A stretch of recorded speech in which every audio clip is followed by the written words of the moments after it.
nimekuja hapa kwa niaba ya familia yangu, kwa niaba ya wananchi wa Kapsaret, kwa niaba ya marafiki wengi waliopata nafasi kusema pole, kwa sababu nilipoteza mtoto mdogo sana, Polo. Wakati Polo alipata hii shida, si ukuwa around, ningekuwa nimeshakuja kusema pole, kwa sababu familia hii ni familia wa karibu sana kwangu. Wakati nilipata kujuana na Polo kule Tao akifanya kazi ya hustling, na mimi pia nilikuwa nafanya hustling, tukapambana namna hiyo.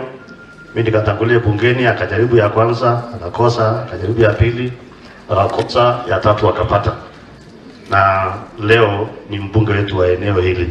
Nataka nikwambie Polo, nimekuja kusema pole sana kwa niaba ya familia na marafiki wengi.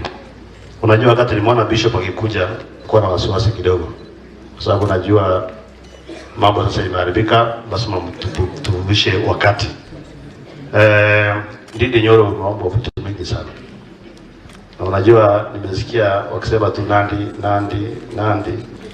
Hata sisi ni jirani wa Nandi hapo Wasilisho.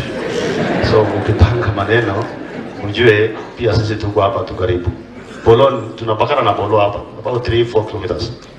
Leo ingine sisi tumekuja kusema pole sana. Leo hatuwezi ongeza mambo ya siasa, kwa sababu huyu mtoto tumempoteza, ni mtoto mdogo mchanga sana, na anajua uchungu ya familia penye wanapitia.